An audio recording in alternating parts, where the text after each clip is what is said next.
जय हिंद फ्रेंड्स। तो आज हम बात करेंगे एक बहुत ही important topic multi cavity klystron amplifier के बारे में। और ये इलेक्ट्रॉनिक्स के जो इलेक्ट्रॉनिक्स ब्रांच है पॉलिटेक्निक का, 6 सेमेस्टर में ये काफ़ी इंपॉर्टेंट टॉपिक है मल्टी कैविटी क्लेस्ट्रॉन एम्पलीफायर, और ये काफ़ी जगह पूछा जाता है। तो आइए देखते हैं इसकी वर्किंग प्रोसेस और फुल डिटेल की ये किस तरह से बना है, कैसे वर्किंग है। तो ये वीडियो को शुरू करते हैं। तो जैसा कि आप इसका जो संरचना है वो देख सकते हैं।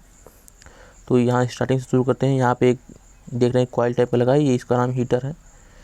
और इसके बाद ये कैथोड की एक प्लेट लगी हुई है, ये एक ड्रिफ्ट ट्यूब है, और ये इसी में से जो इलेक्ट्रॉन बीम है वो बंचिंग होते हुए गुजरता है। वो आगे बताएंगे आपको कैसे गुजरता है।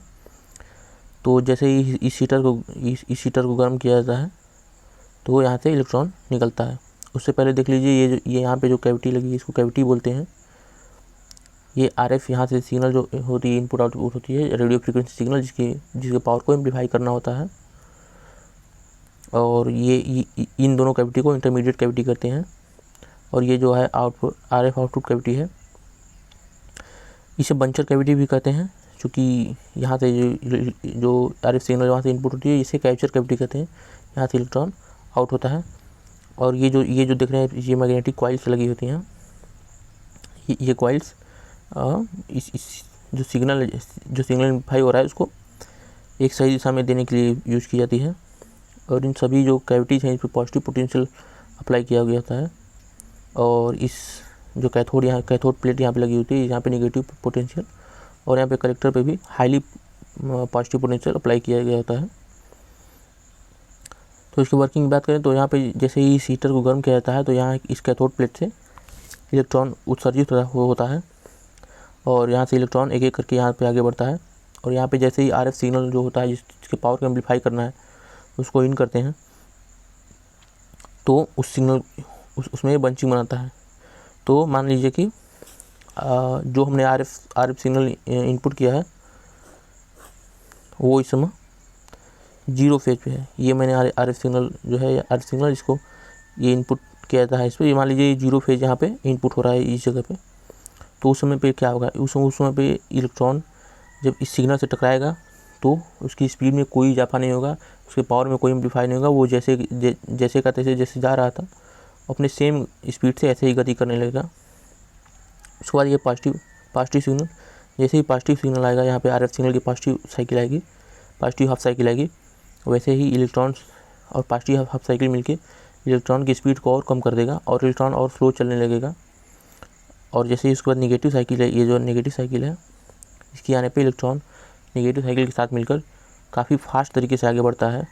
तो ये बंचिंग किस तरह से बनाता है, मान लीजिए कि 0 साइकिल पे है तो इसकी स्पीड में इस तरह कोई बदलाव नहीं होगा। उसके बाद अगर हम नेगेटिव साइकिल को मान लें कि पहले नेगेटिव साइकिल ऐसे जा रही है तो इसकी स्पीड को काफ़ी बूस्ट कर देता है ये। और उसके बाद फिर 0 यहाँ भी इसकी स्पीड सेम रहती है और काफ़ी तेज़ तरीके से चलता है नेगेटिव, और ये अपने सेम स्पीड है। और जो पॉजिटिव हाफ साइकिल देते हैं इसकी स्पीड को और स्लो कर देता है। तो ये तीनों सिग्नल आपस में मिलकर एक बंच बना लेते हैं। और बंचिंग प्रोसेस जब ये इंटरमीडिएट कैविटी से होकर गुजरता है, इंटरमीडिएट कैविटीज में होकर यहाँ पे जो गैप है इंटरमीडिएट कैविटी होकर गुजरता है तो उसके सिग्नल जो पावर है, वोल्टेज और करंट का जो मान है वो उसका बैंडविड्थ काफ़ी बढ़ा देता है। और इस तरीके से ओवरऑल जो पावर है वो इसका इंक्रीज हो जाता है। और इस इंक्रीज पावर को यहाँ पे जो कलेक्टर लगा है वो सीधे कलेक्टर की तरफ बढ़ता है। लेकिन कलेक्टर जो कि हाईली पॉजिटिव पोटेंशियल अप्लाइड है, इसलिए कलेक्टर में ना होकर ये जो ड्रिफ्ट ट्यूब से होते हुए ये जो RF सिग्नल का जो आउटपुट सेक्शन है यहाँ से होकर सिग्नल बाहर निकल जाता है। जब इलेक्ट्रॉन काफ़ी हाई स्पीड से जब इस कलेक्टर टर्मिनल पर स्ट्राइक करता है तो कलेक्टर टर्मिनल पूरी से हीट हो जाता है। इसको कूलिंग करने की आवश्यकता होती है। यहाँ पे कूलिंग सिस्टम लगाया जाता है। कूलिंग सिस्टम कोई भी लगा सकते हैं, और हीट सिंक या वाटर कूलिंग इसे किसी तरह से कूलिंग करके यहाँ पे कूलिंग सिस्टम इंट्रोड्यूस किया जाता है। तो इसकी जो मेन फंक्शन है इसकी वर्किंग की बात करें तो ये 500 मेगाहर्ट्ज़ इसकी ऊपर की फ्रीक्वेंसी को पावर एम्पलीफाई करता है। और इसकी एफिशिएंसी जो पावर दक्षता होती है वो 40% से भी ज़्यादा होती है, 40% से ज़्यादा पावर दक्षता होती है इसकी। अब इसकी एप्लीकेशन की बात करें तो ये ultra high frequency TV transmitter को बूस्ट करने के लिए प्रयोग किया जाता है। और एक्स बैंड सिग्नल को भी ये काफ़ी की पावर को भी एम्पलीफाई करता है अधिक रेंज के रडार सिस्टम में इसका यूज़ किया जाता है। जियो स्टेशनरी ट्रांसमीटर में जो ट्रांसमीटर सेटेलाइट कम्युनिकेशन में किया जाता है, और ट्रोपोस्केटर लिंक में भी इसका यूज़ किया जाता है।